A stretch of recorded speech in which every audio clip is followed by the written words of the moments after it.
สบายดีพ่อแม่พี่น้องบางทีเดินมาเป็นFC จะเข็นรีวิวหมาให้เบิ่งได้นังแต่นก็สบายดีนังแต่นนี่เอาไปเซิร์งเรียบร้อยแล้วถ้ารุ่นอยู่ว่าเราสิมีลูกบอนี่เด้หมานี่มันถือผ้านี่2 เดือนเด้อหมากันไผยังบ่ฮู้จักกัน2 เดือนแล้วมันออกลูกโลดเดี๋ยวนี้เราเอาไปเซิร์งมาประมาณได้เดือนหนึ่งแล้วเนี่ยแต่เขายังเบิ่งบ่ออกเถื่อว่าเราถือผ้าบ่ถือผ้าเนี่ยมาถ่ารุ่นน้ำกันนั่นเด็กเนาะนังแตนอันนี้ซื้อเพิ่นอันนี้ขาวๆเห็นไหมขาวอันนี้นางฟ้าขาวบุกวนพอนางฟ้าเด็กนางฟ้า อันนั้นหมาน้อยออกมาพี่ไว้หมาน้อย FC จะเข็นหมาน้อยขาวบุกวนพอคุณนี่ย่านอันนี้มันไอ้แดงบายดีไอ้แดงสบายดีไอ้แดงนี่มาแต่เฟรสโนแคลิฟอร์เนียแล้วไอ้แดงนี่โอ้ยมันพูดไปไอ้แดงนี่ก็มักหมาได้อยากได้หมาน้อยเพื่อนนี่เห็นหมาน้อยเขามาเอามาพี่นังนี่มาพี่ไว้ไอ้ขาวเอ้ยน้ำลายแม่เพิ่งประกอบไว้อยู่แม่ก็มาพี่ไว้ลูกออกมาพี่เราเย็นพื้นเนี่ยเราเอาตูเรากางใส่พื้นมันเย็นออกมาพี่ไว้เขี่ยออกมาเอ้ยระวังขาหักนี่ดิแม่เพิ่นก็เบิ้งทุก49ห่วงลูกได้เบิ้งนี่แหน่มักไปอยู่บอนเก่าเนี่ยมักไปหาเจ้าเนี่ยเราเย็นพื้นอันนี้มันเย็นเดี๋ยวเราแผ่ทองเราใส่เย็นอันนี้นางอันน่ะซื้อน้องอันน่ะน้องเมย์ซื้อน้องเมย์เด้อนี่ได้ซื้อละนี่ปัจจุบันนี่เราเกิดวันที่15 เดือนแล้วนี่ได้เดือนปลายน้อยนึงแล้ว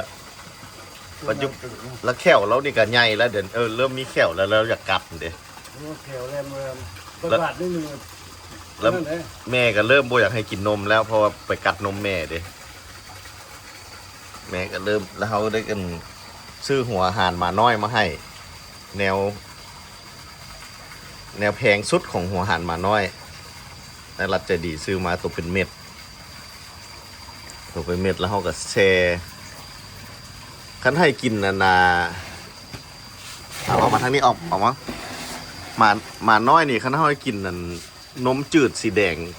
กางงัวแดงอันอาจมเราอยากแล้วว่าต้องไปวนเวียนหาไอ้แดงนะครับอาจมเราจะเป็นให้นมขั้นกินนมแดงนั้นเราสิอาจมสิมันอยากแหลวนะแต่เลยบ่ได้ให้กินเทื่อเดี๋ยวนี้นี่แต่หัวอาหารมาน้อยแล้วก็แต่ว่าหัวอาหารเขาแช่ใส่น้ำอุ่น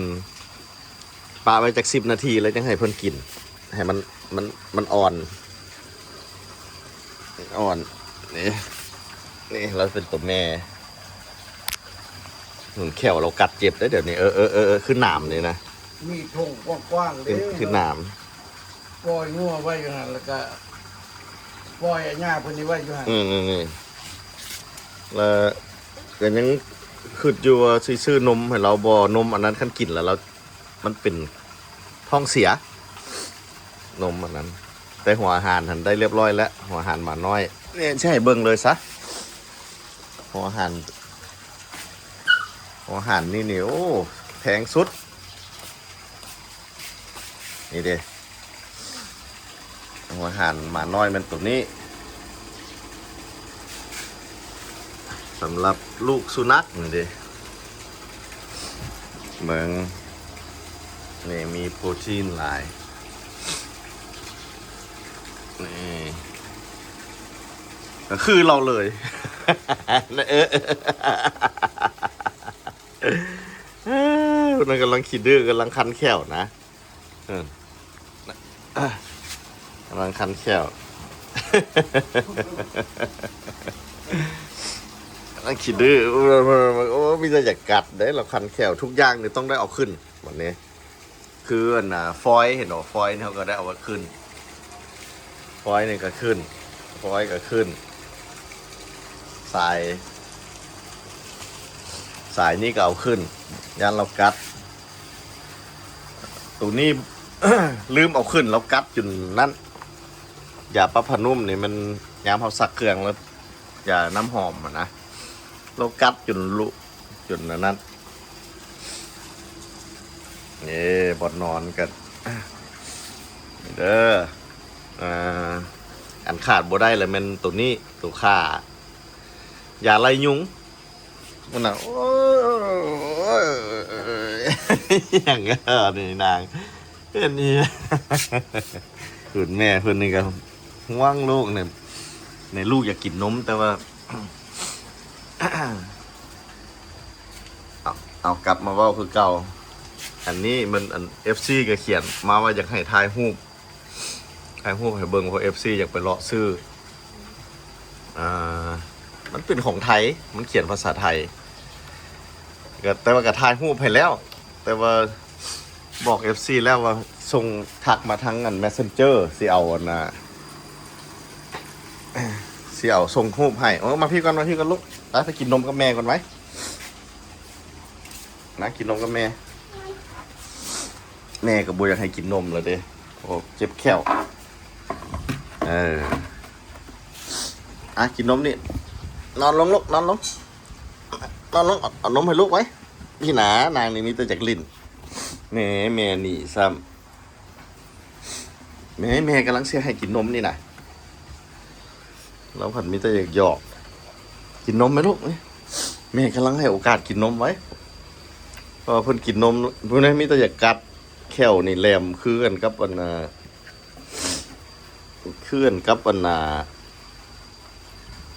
หนามพูดนะเดี๋ยวเฮาใส่บอลขาดยุงน้ำยาไล่ยุงบ่มักนี่ใส่เบิ่งนั่นแล้วก็เปิดพัดลมให้น้ำพัดลมนี่มัน24 ชั่วโมงเลยเปิดนี่โอ้ยเรากำลังคันแข้วบุสุนหดนมแม่นะมันกวนตะพอลงกวนตะพอเท่าเนาะพ่อเท่าเป็นพ่อเท่าแล้วที่เขาเนี่ยเบิ่งจะเอากล่องนั้นให้เบิ่งเอากล่องอันไรยุงเด้อสำหรับ FC อยากซื้อบุ้งว่าอยู่ต่างประเทศมีบ่เด้กล่องเพิ่นนะ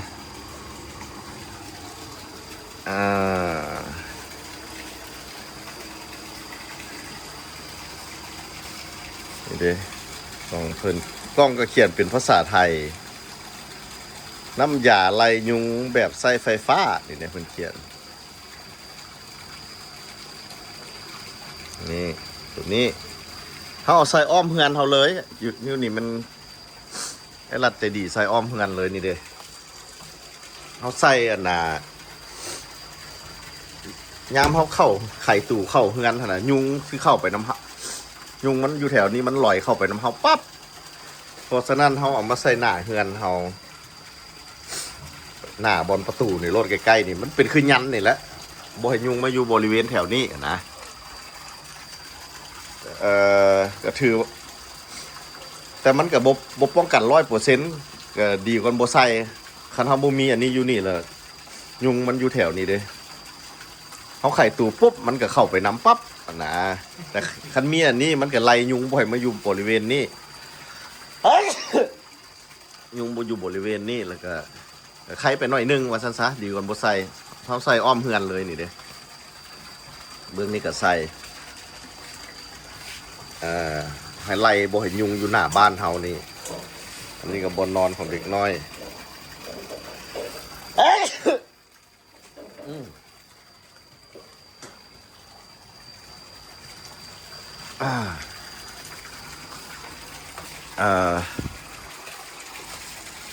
กล้องนี้ก็นี่เลยโมแน่ใจว่ามีหมออยู่ต่างประเทศมันเป็นของไทยเนี่ยขาวๆเนี่ยหมาน้อยสงสัยโอ้แม่บ่ให้กินนมแล้วเด้แม่มารีอยู่พี่ละเด็กกล่องอันนี้เขาเอาไว้อ้อมเฮือนเลยเบื้องนี้นี่ก็ใส่คือกันตัวนี้มันหมดพอแม่บ้านถอดออกมันหมดจะซื้อมาอีกละใส่ละสาวขี้ดื้อ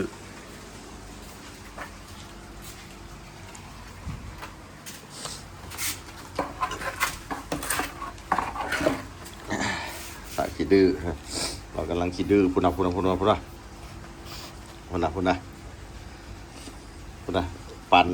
ั่นน้ำนะกัดเฮานี่นะ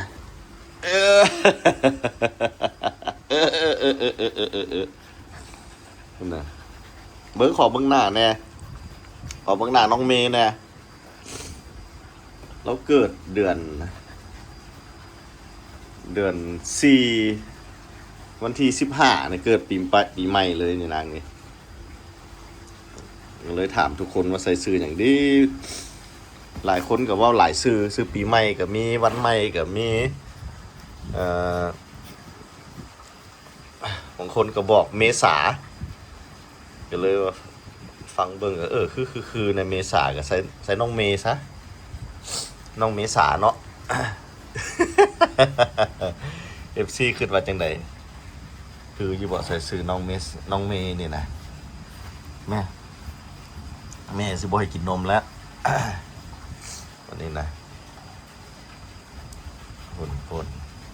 เนี่ยเป็นตัวแม่ก็เลยเสียนเดี๋ยวนี้มีหมา3ตัวแล้ว2ผู้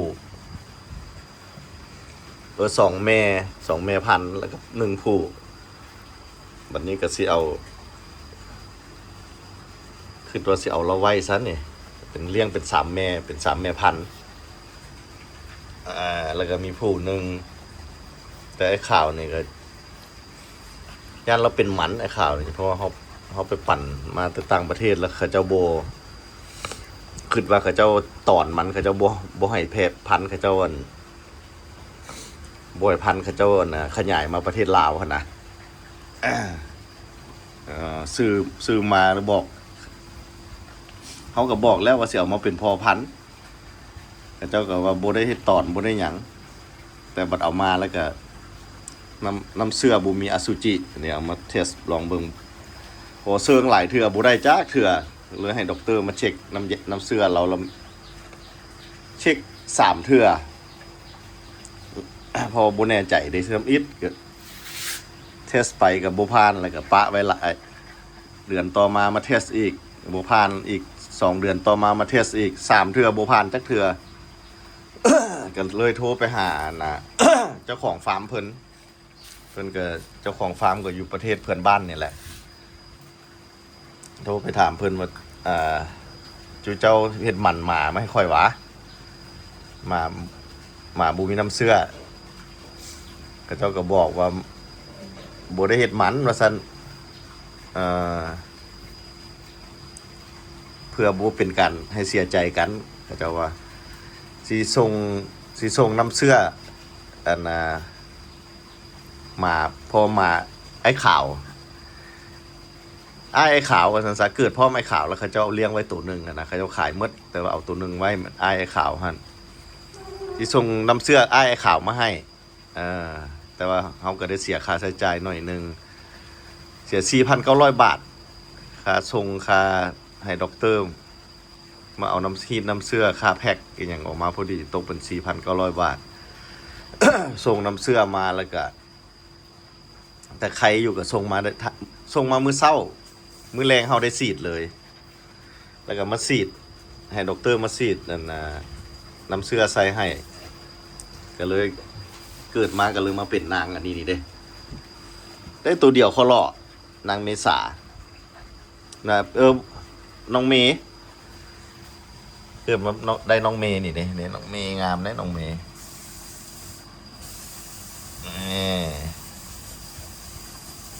แต่น้องเมย์กำลังขี้ดื้อตอนนี้เดี๋ยวนี้รู้สึกว่าแม่บ่ให้กินนมแม่ก็ให้แม่ให้โอกาสได้นี่ให้แม่ให้ทีให้ทาได้นี่แต่เรามันจะเป็นหมาขี้ดื้อนี่มากัดคันแข้วเดี๋ยวนี้ เอากินนมแม่เจ้าไว้แม่เจ้ากำลังให้แม่กำลังให้ทาให้ท่ายกำลังให้ทานี่เดี๋ยวนี้แม่เห็นตั้งตีมานอนอยากให้ไปกินเดี๋ยวจะในพอให้เอาหัวหารให้กินอีกอาหารแช่น้ำกันแช่นมแล้วเราสิเป็นเราสิท้องเสียลมจืดนี่อ้าวสำหรับ FC จะเห็นมาน้อยเด้อเราถ่ายให้เบิ่งแล้วนี่เด้เราคิดดื้อหลายกำลังเป็นตะสั่งนี่พูดนะ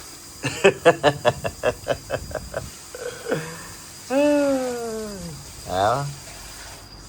สูงใหญ่ไวๆเด้อนี่เราก็จะเป็นยักษ์ใหญ่ตัวนี้อันนี้ตอนนี้เรายังน้อยนี่ได้เดือนปลายน้อยนึงนี่เป็นอย่างซี่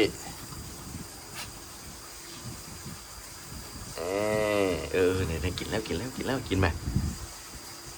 กินนมแม่ไหมโบอยากกินมิแต่อยากลิ้นน้ำเฮา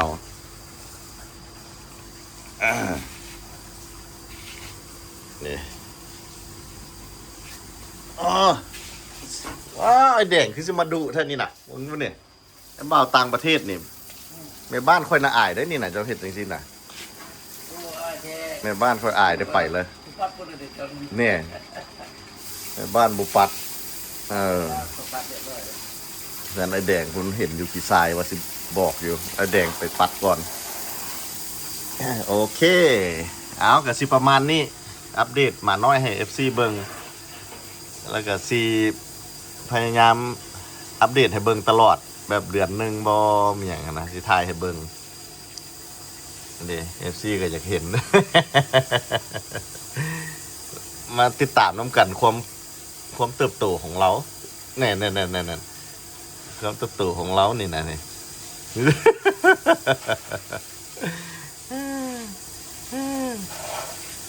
น้องเมย์ ตัวได้ตัวเดียวเขาหล่อนั่นอย่างนาง